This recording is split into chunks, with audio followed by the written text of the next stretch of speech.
अब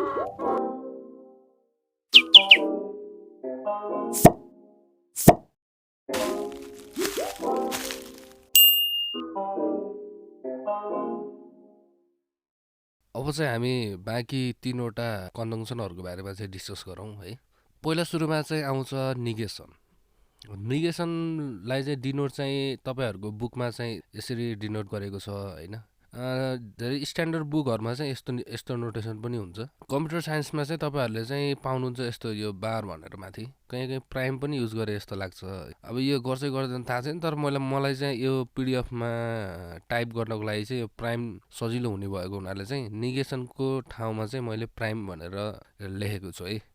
निगेसन भनेको चाहिँ स्टेटमेन्ट द्याट निगेट्स भनेको denies the given statement by inserting the word not or by adding the phrase like it is not true that अथवा it is not the case that at the beginning of the given statement. Suppose हामीसँग statement छ p भनेको चाहिँ it is hot today. p negation भनेको चाहिँ के हुन्छ भने it is not hot today. अब यसमा चाहिँ के हुन्छ भने म्याथमेटिकल लजिकमा चाहिँ हामी एकदम कन्सिस्टेन्ट भएर बोल्न पर्ने हुन्छ होइन। अब इट इज हट टुडेको ठाउँमा इट इज कोल्ड टुडे भनेर भन्यो भने यो निगेसन हुन्छ भनेर भन्नु भनेको अलिकति मिल्न जाँदैन है। किन भनेपछि अब वाम पनि हुनसक्छ, वाम भनेको पनि त अब नट हट हो। बरु हामीले चाहिँ के गर्न सकिन्छ भने यो स्टेटमेन्टको अगाडि चाहिँ it is not true that it is hot today भन्न चाहिँ सकिन्छ। त्यसले चाहिँ निगेसनको काम गर्छ। It is not the case that today is hot भनेर पनि भन्न सकिन्छ, त्यो पनि निगेसन हुन्छ। तर हटको ठाउँमा कोड लेख्नु भनेको चाहिँ अलिकति पर्फेक्ट मानिँदैन म्याथमेटिकल लजिकमा। भनेपछि चाहिँ अब ट्रुथ टेबलमा के हुने भयो त, कुनै पनि गिभन स्टेटमेन्टको पोसिबिलिटिज भनेको ट्रु र फल्स हुन्छ भने त्यसको निगेसन भनेको ठ्याक्क उल्टो, अब ट्रुको फल्स, फल्सको ट्रु हुन्छ। अब कन्डिसनल इम्प्लिकेसन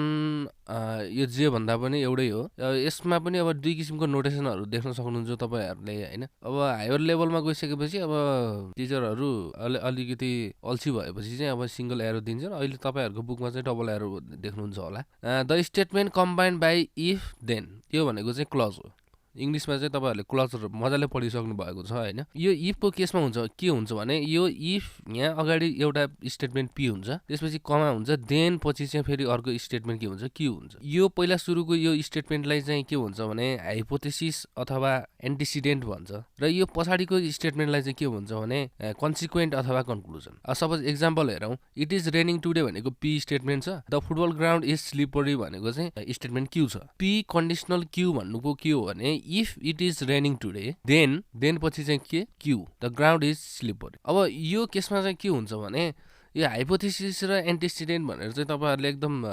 याद राख्नुपर्छ है। अगाडिकोलाई चाहिँ हाइपोथेसिस एन्टिसिडेन्ट भन्छ, पछाडिकोलाई कन्सिक्वेन्ट। अब यो पनि हाइपोथेसिस पनि अब स्ट्यान्डर्ड म्याथमेटिक्समा मात्र सुन्नुहुन्छ होला तपाईँहरूले। तपाईँहरूको बुकमा चाहिँ एन्टिसिडेन्ट भनेर लेखेको छ पहिला सुरुको यो उलाई, देन पछिको उलाई चाहिँ के भन्छ भने कन्सिक्वेन्ट भन्छ। यति कुरा चाहिँ बुझिराखौँ। यसमा चाहिँ के हुन्छ भने if P then dash Q होइन। यसमा चाहिँ एकदम नोट गर्नुपर्ने कुरा भनेको ट्रुथ टेबलको लागि नोट गर्नुपर्ने कुरा भनेको के हो भने यदि एन्टिसिडेन्ट चाहिँ ट्रु छ र जुन कन्सिक्वेन्ट छ त्यो चाहिँ फल्स छ भने यो पी कन्डिसनल क्यू भनेको चाहिँ फल्स हुन्छ, न त अरू केसमा चाहिँ के हुन्छ, ट्रु हुन्छ। अब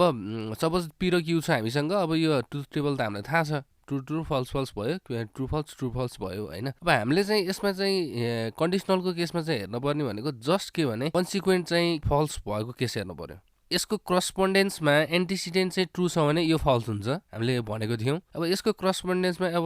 फल्स छ र फल्स छ भनेपछि चाहिँ यो ट्रु नै हुन्छ, यसलाई चाहिँ हामीले कन्सिडर गरिँदैन। जस्ट हामीले के हेर्नु पर्यो भने कन्सिक्वेन्ट फल्स भएर एन्टिसिडेन्ट चाहिँ ट्रु भयो भने त्यो केसमा फल्स हुन्छ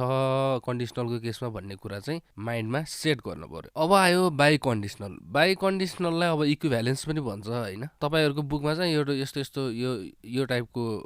सिम्बल छ। अब यसलाई चाहिँ अब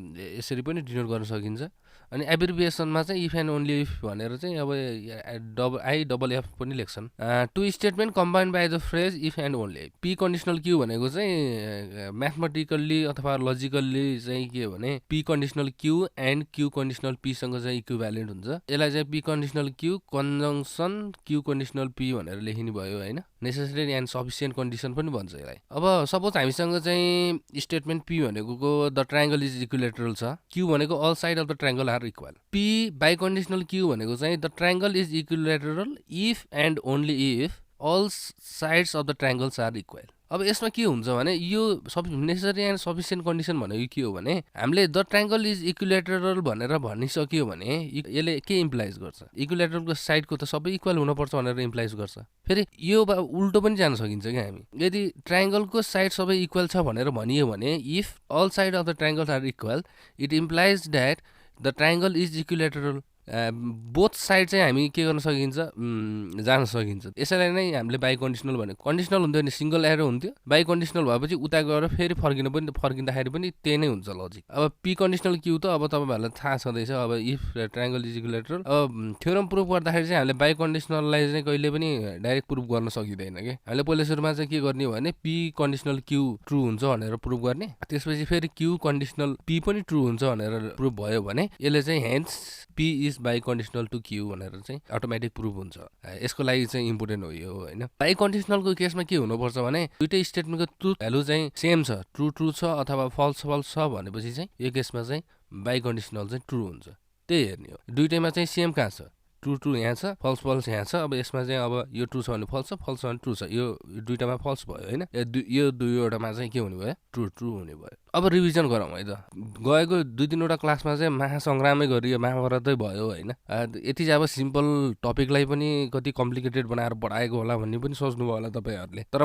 मेरो फोकस चाहिँ के हो भने सकेसम्म चाहिँ अब कन्सेप्चुअली एकदम डिपली अब सबै कुरा मैले पढाउन खोजेको कुराहरु त तपाईहरुले सबै कुरा बुझ्नु भएको छ भनेपछि त अब म्याथमेटिकल लजिकमा चाहिँ हायर लेभलमा जाँदाखेरि तपाईहरुलाई कुनै पनि टेन्सन हुँदैन के त्यो हो हैन तर एक्जामिनेसन पोइन्ट अफ भ्यूको लागि चाहिँ हामीले यत्रो जति पनि कुरा पढ्यौं जति पनि कुरालाई हामीले दिमागमा राख्यौं जस्ट यति ट्रुथ टेबलको लागि मात्र हो यसमा चाहिँ अब यदि यो ट्रुथ टेबललाई हामीले कन्स्ट्रक्ट गर्न सकिन्छ भने हामीले चाहिँ अब एक्जाममा चाहिँ कुनै टेन्सन हुँदैन अगाडि हामीले जति पनि पढिसकेको कुरा छ त्यो सब कुरालाई माइन्डमा पनि राख्नु पर्दैन ल यसमा चाहिँ अब दुईटै स्टेटमेन्ट छ दुईटै स्टेटमेन्ट भनिसकेपछि एउटा स्टेटमेन्टलाई ट्रु दिन्छ फल्स दिन्छ अर्को स्टेटमेन्टलाई चाहिँ ट्रु फल्स दिन्छ हैन यो चाहिँ अब निगेसनको कुरा थियो निगेसनको केसमा चाहिँ हामीले के भनेको थियो यदि स्टेटमेन्ट ट्रु छ भने चाहिँ निगेसन चाहिँ के हुन्छ फल्स हुन्छ भनेर भनेको थियो हैन पी निगेसनको कुरामा चाहिँ ट्रु छ भनेपछि फल्स हुने भयो ट्रुको फल्स हुने भयो फल्सको ट्रु हुने भयो फल्सको ट्रु हुने भयो अब क्यू निगेसनको केसमा फेरि के हुने भयो क्यू यो ट्रु छ यो निगेसन चाहिँ फल्स छ ट्रु छ फल्स छ ट्रु छ अब कन्जङ्सनको कुरा आयो कन्जङ्सनको केसमा चाहिँ के थियो भने बोथ स्टेटमेन्ट पी र क्यू चाहिँ ट्रु हुन्छ भने यो दुईटाको कन्जङ्सन चाहिँ ट्रु हुन्छ नत्र फल्स हुन्छ भनेको थियौं यति कुरा हो हामीले कन्जङ्सनको बारेमा बुझ्नु पर्ने both statement must be true P conjunction Q को केसमा यो भयो हैन बोथ स्टेटमेन्ट ट्रु भएको केस कहाँ छ यहाँ मात्र छ यो मात्र ट्रु हुने भयो अरु सबै के छ एउटा न एउटा चाहिँ फल्स छ त्यो कारणले गर्दाखेरि सबै फल्स भयो अब डिस्जङ्सनको केसमा के थियो एउटा मात्र ट्रु भइदियो हुन्छ जुन भए पनि हुन्छ अथवा बोथ ट्रु भए पनि ट्रु हुने भयो जस्ट दुईटै फल्स भएको केसमा मात्र फल्स हुन्छ दुईटै फल्स भएको केसलाई मात्र हेरौँ डिस्जङ्सनको केसमा डाइरेक्ट यो मात्र फल्स गर्थ्यो अरु सबै ट्रु भयो अब आयो कन्डिसनल अब कन्डिसनलको केसमा के भनेको थियो इफ पी देन क्यू थियो हैन कन्डिसनलको केसमा के थियो भने कन्सिक्वेन्ट चाहिँ फल्स हुने अनि त्यसपछि चाहिँ एन्टिसिडेन्ट चाहिँ ट्रु भएको केसमा चाहिँ फल्स हुन्छ नत्र अरु केसमा चाहिँ सबैमा ट्रु हुन्छ भनेको थियो जस्ट यही केस हेरौँ हामीले कन्डिसनलको केसमा पी कन्डिसनल क्यू हैन अब यतापट्टिको फल्सको केस हेरौँ फल्सको केसमा पनि अब अगाडिको एन्टिसिडेन्ट भनेको ट्रु भयो भने मात्र फल्स हुन्छ भनेपछि यसमा मात्र छ यसमा त फल्सै छ त्यो कारणले गर्दाखेरि यसको उमा चाहिँ यो मात्र फल्स हुने भयो अरु सबै के भयो ट्रु भयो बाइकन्डिसनलमा चाहिँ हामीले के भनेको थियौं भने दुईटै स्टेटमेन्टको चाहिँ सेम ट्रुथ भ्यालु छ भने ट्रु हुन्छ भनेको थियौं सेम ट्रुथ भ्यालु भनेको चाहिँ यसमा चाहिँ यो छ अनि त्यहाँ तल चाहिँ यो छ यो दुईटा चाहिँ ट्रु हुने भयो यो दुईवटा चाहिँ फल्स हुने भयो अनि मैले अगाडि भनेको थिएँ बाइकन्डिसनल भनेको चाहिँ केसँग इक्विभ्यालेन्ट हुन्छ P conditional Q conjunction Q conditional P both way around चाहिँ हामी जान सक्न पर्छ भनेर भनेको थिएँ हैन अब यसमा चाहिँ अब ट्रुथ टेबलबाट पनि हामीले प्रुफ गरौँ न अब पी कन्डिसनल क्यू भनेर त हामीले यहाँ निकालिसकेको छौं हैन अब क्यू कन्डिसनल पी भनेको चाहिँ यताबाट यता जानु पर्यो P conditional Q conditional P भनेको चाहिँ अब कन्डिसनलको केसमा के थियो एन्टिसिडेन्ट चाहिँ ट्रु भयो र कन्सिक्वेन्ट चाहिँ फल्स भयो भने त्यो बेलामा फल्स हुन्छ हैन अनि यो केसमा चाहिँ कन्सिक्वेन्ट भनेको पी हुने भयो पीमा चाहिँ फल्स यहाँ छ यसको करस्पोन्डेन्समा यो चाहिँ ट्रु छ यो सिचुएसनमा मात्र के हुने भयो फल्स हुने भयो अरु सबैमा ट्रु हुने भयो हैन ट्रु फल्स ट्रु अब दुईटाको कन्जङ्सन लियौँ हामीले यो दुईटाको कन्जङ्सन लिँदाखेरि चाहिँ ट्रु भयो ट्रु र फल्स भयो फल्स र फल्स भयो ट्रु र ट्रु भयो होइन यो भनेको चाहिँ के हो पी कन्डिसनल क्यु कन्डिसनल पीको कन्जङ्सन हो ट्रु फल्स ट्रु यो ठ्याक्क केसँग इक्विभ्यालेन्ट छ योसँग इक्विभ्यालेन्ट छ बाई कन्डिसनलसँग यसरी चाहिँ हामीले ट्रुथ टेबलबाट पनि प्रुभ गर्न सकियो ल यो कन्डिसनलको कुरा चाहिँ यति नै थियो होइन त्यति गाह्रो छैन तर अलिकति सम्झिन पर्ने कुराहरू छ सानो सानो सरल कुराहरू अब चाहिँ हामीले नेक्स्ट क्लासमा फ्यु मोर डेफिनेसन्सहरूको बारेमा र लजहरूको बारेमा चाहिँ कुरा गर्छौँ त्यसपछि चाहिँ बुकमा भएको क्वेसनहरू चाहिँ डिस्कस गर्छौँ है त